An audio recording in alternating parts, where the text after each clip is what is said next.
Hello everyone, welcome to speed mathematics. आज शुरू कर रहे हैं 12वां सेट का सॉल्यूशन। 12वां सेट का सॉल्यूशन 12वां दिन आज सेट का जो हुआ है उसका सॉल्यूशन है। लगातार सेट चला मार रहे होंगे। आई होप कि फायदा हो रहा होगा सबको। सवाल देखिएगा, पहला सवाल कहीं मिसप्रिंट है। मैं अगले सवाल की तरफ बढ़ता हूं क्योंकि उसमें आपको बुक्स में ही कुछ गलत दिया हुआ था। देख लेंगे एक बार, आप क्लास में पूछ लीजिएगा। दूसरा सवाल है कि ए और बी दोनों मिलकर किसी काम को 30 दिन में करते हैं, किंतु 20 दिनों के बाद बी हटा दिया जाता है और ए को इस काम को पूरा करने में 20 दिन और लग जाते हैं, और बी अकेला इस काम को कितने दिन में करेगा। जब भी ऐसा सवाल दिया हुआ है तो यहाँ पर ध्यान दीजिए कि ए और बी जो मिलता है तो वो काम को कर देता है भाई साहब 30 दिनों में, और किंतु 20 दिनों के बाद बी को हटा दिया जाता है। यानी कि ये 30 दिन में कर रहा था, 20 दिन के बाद बी को हटा दिया, यानी कि 10 दिन का और काम बचा हुआ था और बी को हटा दिया गया। अब केवल ए कर रहा है। ए को काम को पूरा करने में 20 दिन और लग जाते हैं। इसका मतलब यहाँ से ए और बी का क्षमता निकल जाएगा। देखो, पहले 30 दिन में कर रहा था लेकिन 20 दिन ही हुआ, अभी 10 दिन के काम और बचा हुआ है तो हटा दिया गया बी को, और फिर ए उसको 20 दिन में किया। कैलकुलेट कीजिएगा यहाँ से तो a प्लस बी बराबर 2a हो गया होगा, और a और b की क्षमता यहाँ पर बराबर हो गया होगा। b बराबर 2a हो गया होगा। तो जब a और b की क्षमता बराबर हो गया तो दोनों बराबर क्षमता से काम कर रहे होंगे। ये बात यहाँ से क्षमता निकाल लेना था। फिर कह रहा है कि b अकेला उसी काम को कितने में करेगा। तो भाई दोनों मिलके कितना दिन में कर सकता था? 30 दिन में। तो यानी कि दो काम के हिसाब से 30 दिन में, यानी कि दोनों मिलकर यानी कि पूरा काम कितना रहा होगा? 60 काम रहा होगा। जिसको बी अकेला करेगा अगर, तो बी एक एक के हिसाब से करेगा तो अकेला तो कितने दिन में कर देगा? तो 60 दिन में कर देगा। एक एक काम के हिसाब से 60 दिन में कर देगा। अगले प्रश्न की तरफ बढ़ते हैं। यहां से क्षमता निकालना है, क्षमता को पुट करना है, काम निकल जाएगा। अगला सवाल है आपका ये इस तरह का सवाल है जो कि एक श्रेणी में दिया हुआ है, सीरीज में दिया हुआ है, और बोलता है कि 50 पदों का योग क्या है। तो सबसे पहले तो हमको यहाँ पर देखने को मिलेगा कि 3-3 का टर्म है ये, ठीक है। ये 5 4 9 0, ये 3-3 टर्म 0 हो रहे हैं। तो 3-3 टर्म 50 पदों में 3-3 टर्म का अगर जोड़ा लगता है तो 16 48 16 टर्म तो ऐसी 16 पेयर लग जाएगा 0 0 वाला। लेकिन अभी 16 पेयर लग जाएगा, फिर भी हमारा बचा हुआ 16, ये 16 बार में कट रहा है। 16 48 2 टर्म बचे हुए हैं, तो 2 टर्म लास्ट में जो बचेंगे 5 और 4 बचेंगे, 5 4 9, यानी कि इसका आंसर कौन सा हो जाएगा?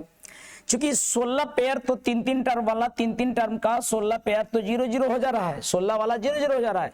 और 16 पेयर के बाद 2 टर्म और बचल था। 16 48 तो हुआ, 2 टर्म और बचा हुआ था। 2 टर्म और कौन बचेगा? तो 5 4 0 तो नहीं, ये 9 तो नहीं होगा, इसलिए 5 4 9 आंसर हो जाएगा 9। अगले प्रश्न की तरफ बढ़ते हैं। अगला सवाल आपको देता है कि दो संख्याएं 2:3 के अनुपात में, यदि दोनों में 4 जोड़ दिया जाए तो अनुपात बदलकर 4:5 हो जाता है। दोनों में अगर बराबर जोड़ा जा रहा है 4, यहाँ पर बराबर कितना जोड़ा जा रहा है? देखो यहाँ पर 2 जोड़ा जा रहा है, तो 2 बराबर कितना है? 4। यानी कि 2 बराबर अगर 4 है तो बताइए कि छोटी संख्या पहले वाली कौन सा है? छोटी संख्या ज्ञात कीजिए। छोटी संख्या आपका 2 है, छोटी संख्या 2 है, 2 दूना 4, यह आंसर हो जाएगा बी। देखो, कभी बताता नहीं हो कि कौन सी निकालना है, पहली वाले की बाद वाली, तो शुरुआत वाले निकालना है। अगला सवाल की तरफ बढ़ते हैं। अगला सवाल आपका कहता है एक कक्षा में 6 छात्रों की लंबाई ऐसे ऐसे दे रखा है, छात्रों की औसत लंबाई निकालिए। देखो बाबू, जब भी ऐसा दिया होगा तो औसत लंबाई आप अप्रोक्स मान लेंगे किसी एक का। मैं 150 औसत लंबाई मान लेता हूं सबका, 150 औसत लंबाई मान लिया।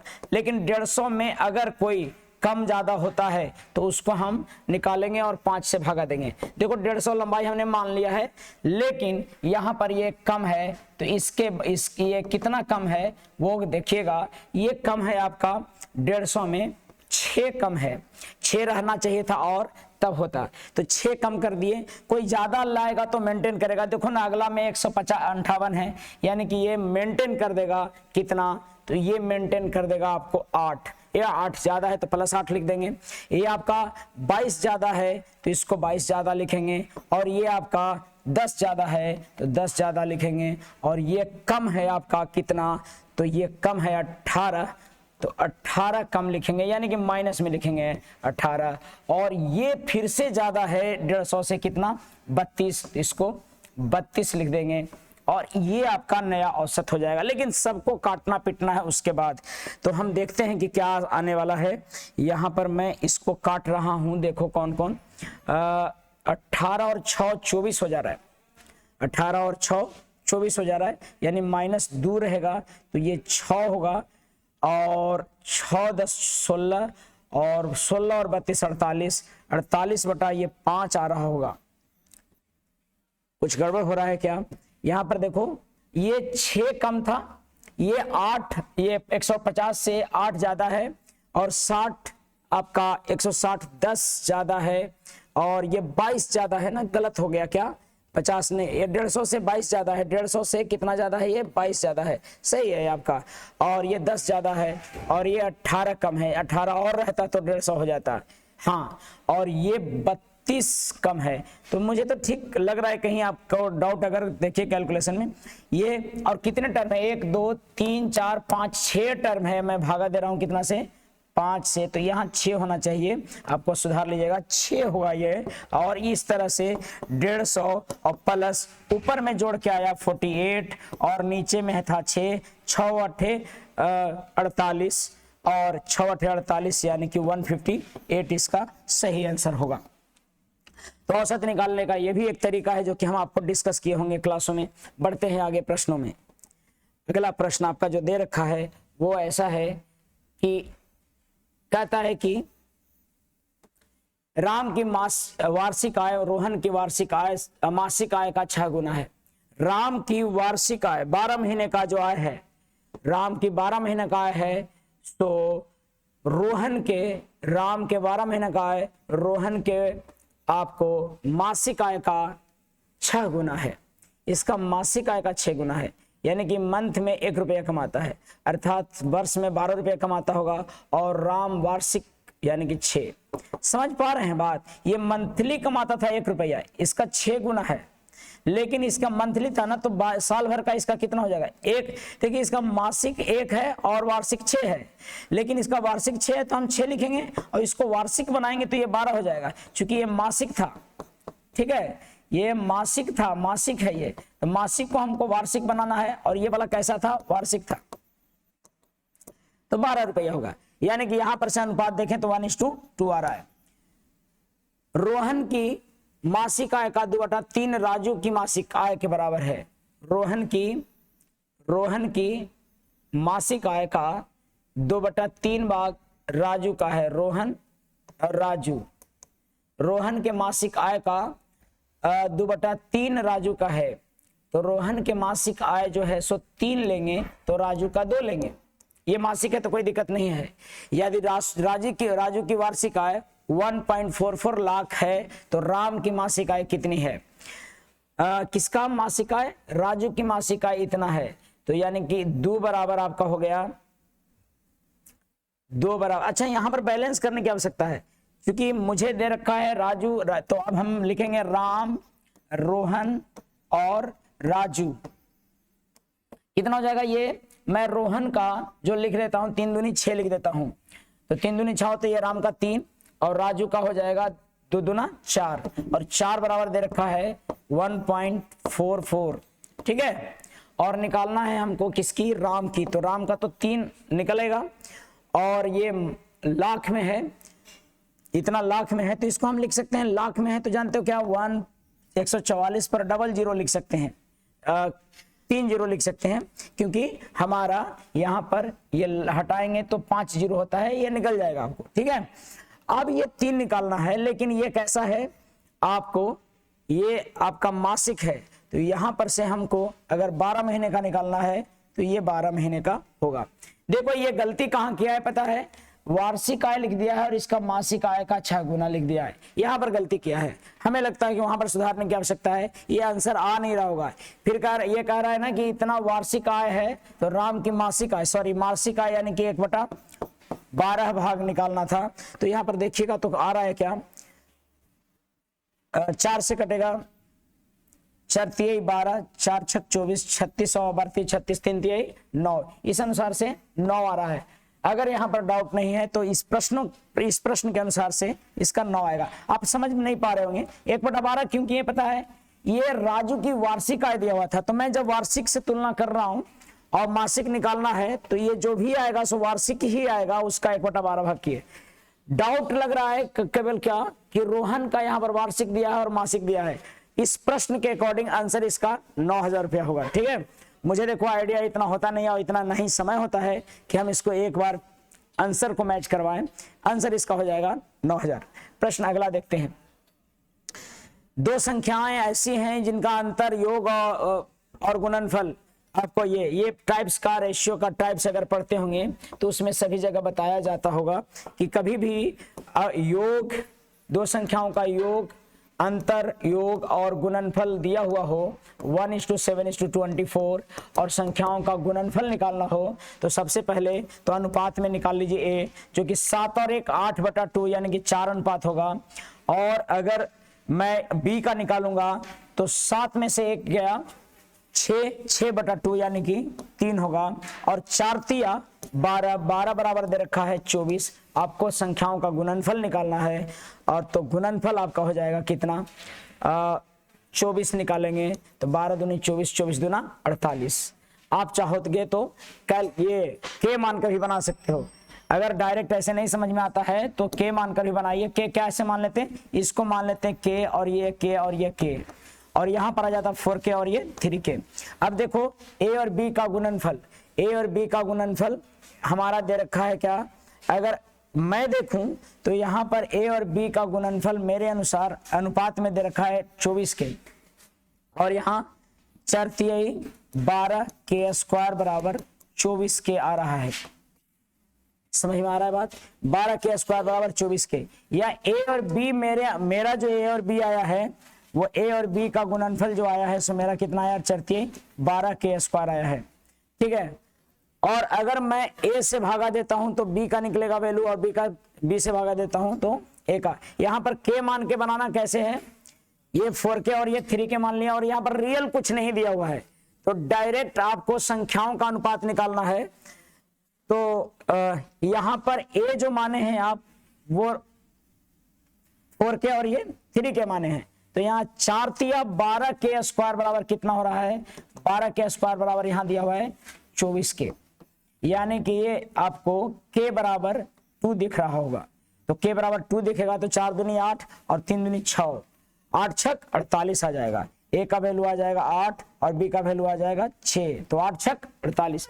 आप k मान के भी बना सकते हैं, डायरेक्ट भी बन सकता था। अगला सवाल देख रहे हैं, आगे का सवाल है सीरीज में। पिछले ही क्लास में हम आपको बताए हैं, ये जब सिंप्लीफिकेशन बता रहे थे कि कभी भी इस तरह का दिया हुआ रहेगा तो इनका अंतर निकालिए, 1/3 लिखिए, अंतर को 1/3 करिए, पहला टर्म लिखिए और इसका अंतिम पद लिखिए। अगर सभी में 3 का अंतर है तो ये अंतिम पद 1/16 होगा। 16 में से 1 जाएगा 15, 15/16 गुने 1/3, 3 × 15, 5/16 आपको दिख रहा होगा आंसर।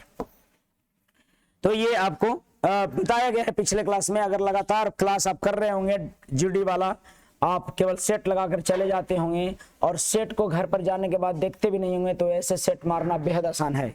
आप जिसका सेट लगा रहे हो उसको लगातार सॉल्यूशन देखिए या फिर क्लास अगर दिया जा रहा है तो क्लास देखिए, तभी ये संभव है कि आपको हो पाएगा।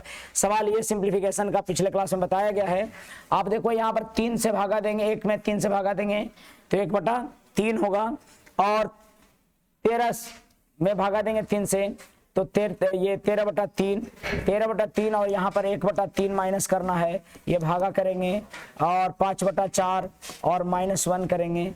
ये पूरा भागा में ब्रैकेट में है ऐसे और फिर यहाँ से ब्रैकेट होगा और यहाँ पर 1 है भागा में और +1 है। आप देखिएगा 1 + 1 और यहाँ पर आपको दिख रहा है 12/3 यानी कि 4 अर्थात 5/4 ये भागा है 5/4।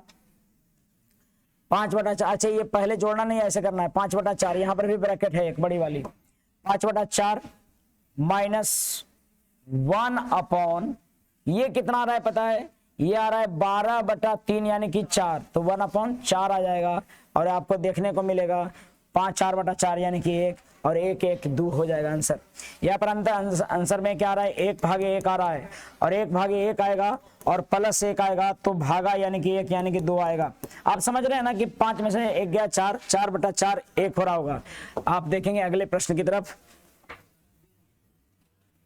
दो संख्याएं 4:5 के अनुपात में, पहली संख्या में 20% और दूसरी संख्या में 20% कमी करने पर एक में वृद्धि किया है और एक में कमी किया है, तो संख्याओं का अनुपात क्या होगा।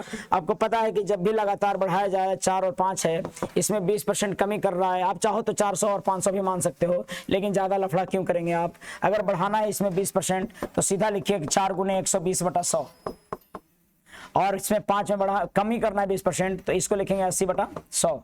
अनुपात निकालने बैठोगे तो 100 से 100 कैंसिल हो जाएगा और 40 से कट जाएगा ये वाला। 40 तिया 120, 40 दूना 80, 2 दूना 4, 3 दूनी 6/5 आपको दिख रहा होगा कहीं है 6/5, डी आंसर हो जाएगा।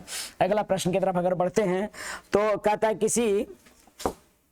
किसी क्रिकेट के खिलाड़ी उसको द्वारा उसके खेली गई 8 पारियों में बनाए गए, देखो औसत से भी हर सेट में दे रहा है सवाल। 8 पारियों में बनाए गए रनों की औसत है, एक कोई खास औसत है।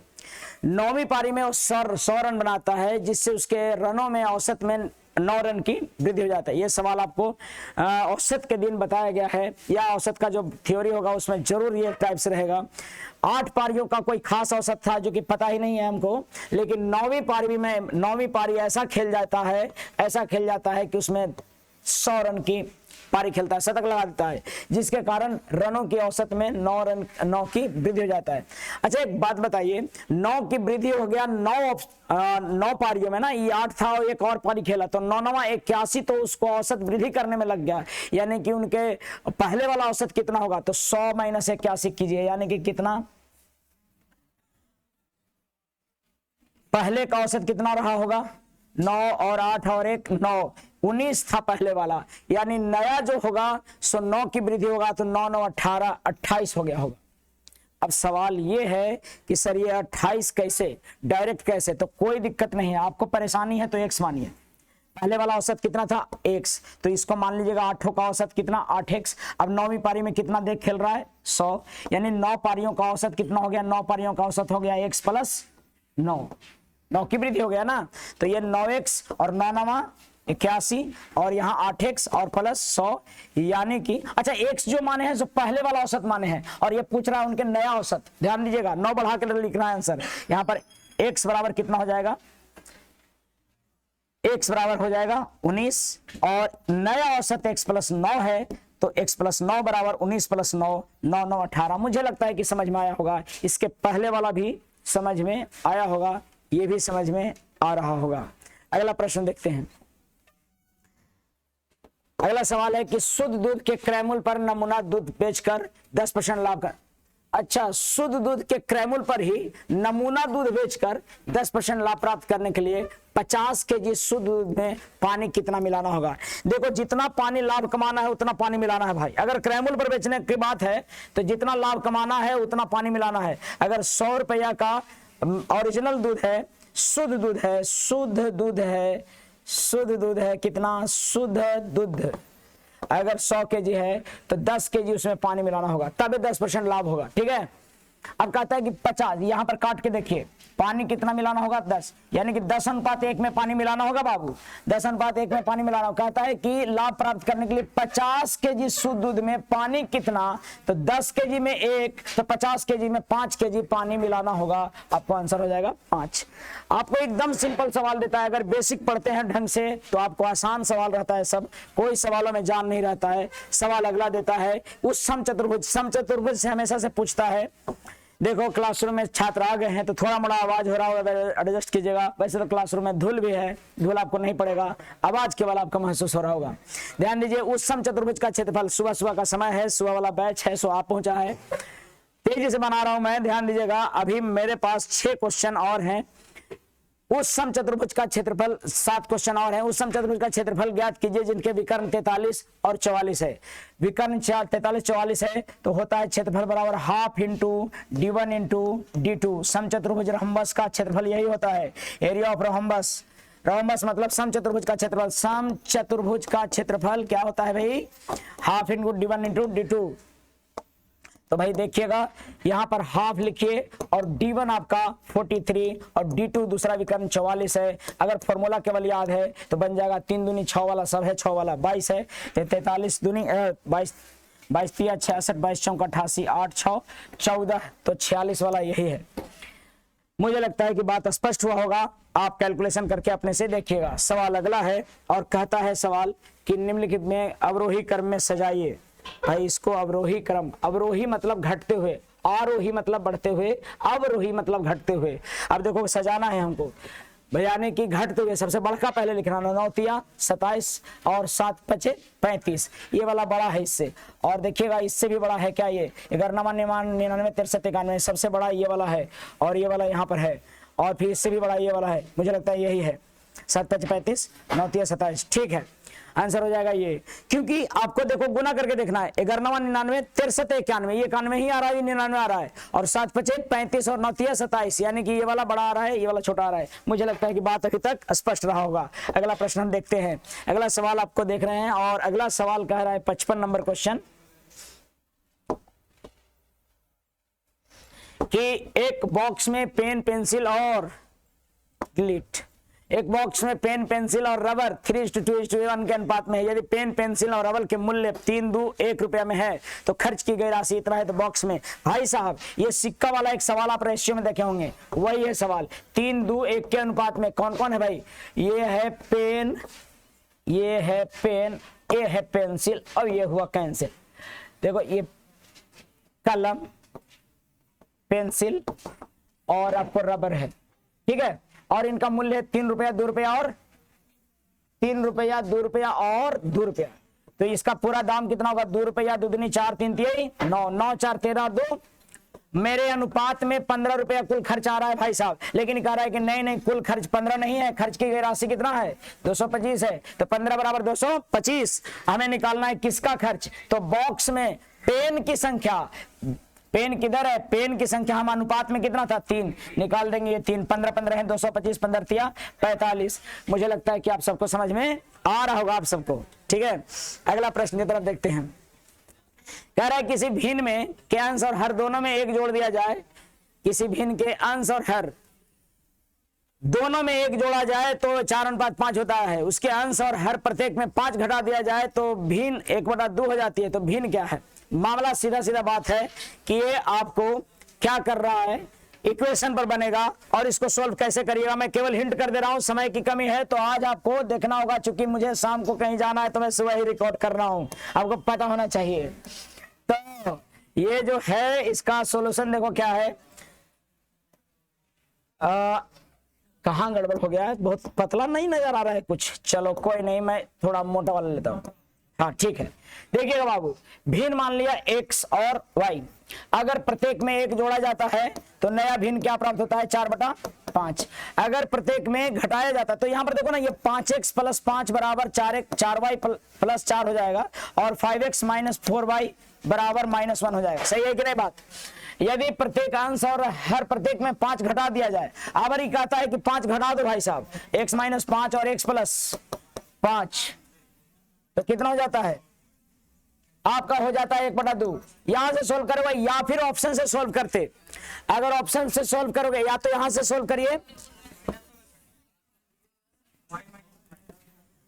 2x - 10 बराबर y - 5, या तो इसको सोल्व कीजिए या तो डायरेक्ट ऑप्शन यूज कीजिए। ठीक है, क्या करेंगे ऑप्शन, मैं ऑप्शन ये लेता, इसमें दोनों में 1 घटाएंगे तो 1/3 आएगा, नहीं इसमें 1 घटाएंगे तो क्या आएगा 4/5, 1 घटाइएगा और 1 घटाइए तो कितना हो गया, ये 6/8 आ रहा है क्या, ये 4/5 आ रहा है क्या, नहीं इसमें 1 घटाइए, इसमें 1 घटाइए, सॉरी जोड़ना है क्या, ये तो 3 और 1 4, इसमें भी नहीं आ रहा है, जोड़ने पर नहीं आ रहा है, ये ऑप्शन नहीं हो रहा है।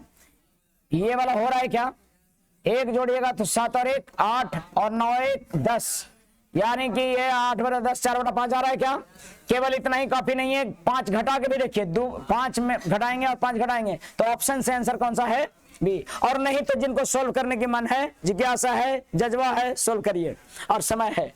अगला सवाल आपके सामने है, कहता है कि एक रेसलिंग दौड़ का पहला हिस्सा 330 किलोमीटर प्रति घंटा की गति से और दूसरा है 495 से और तय करता है दोनों हिस्सों की औसत गति। औसत गति का सीधा सीधा औसत गति बराबर क्या होता है, पहला हिस्सा और दूसरा हिस्सा, यानी दोनों बराबर हिस्से हैं।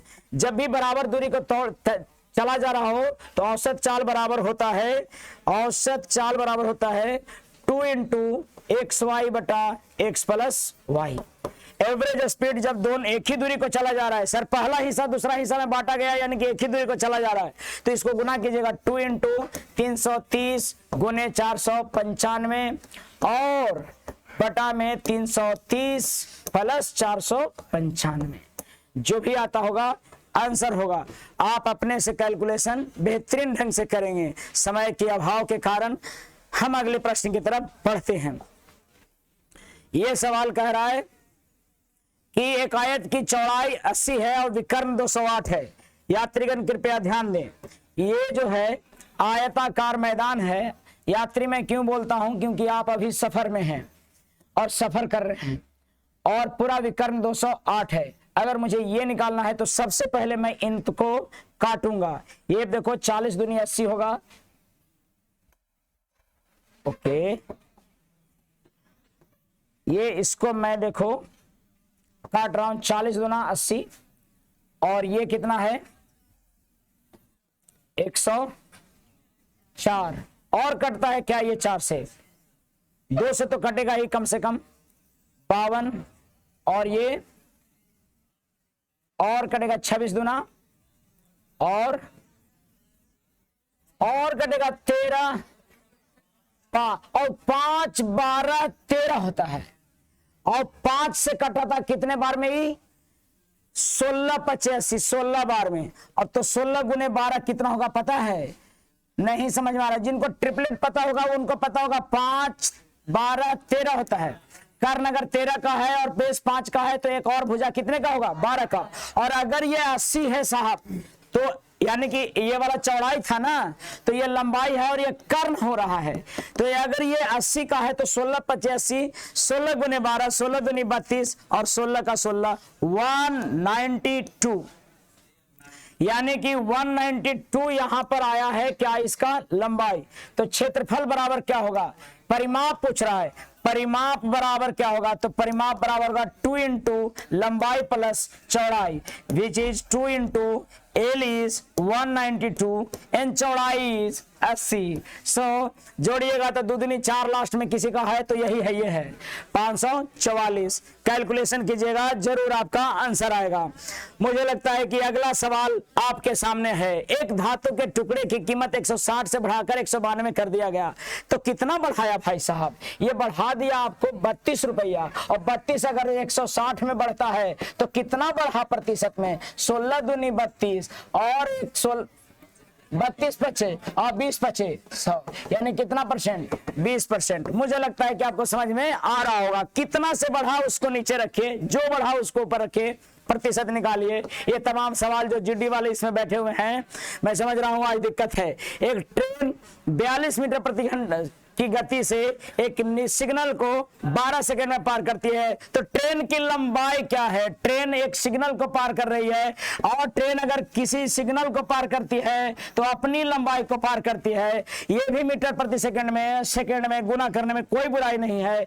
2 दूनी 4 वाला एक ही ऑप्शन है, 504 इसका आंसर होगा। तो मुझे लगता है कि आज का सेट थोड़ा तेजी से हुआ है और सॉल्यूशन समझ में हो सकता है कि नहीं आया हो, लेकिन गंभीरता से देखेंगे, गौर से सुनेंगे, सब कुछ समझ में आएगा। बहुत बहुत धन्यवाद देखने के लिए और लगातार मेहनत करने के लिए। जय हिंद, जय भारत।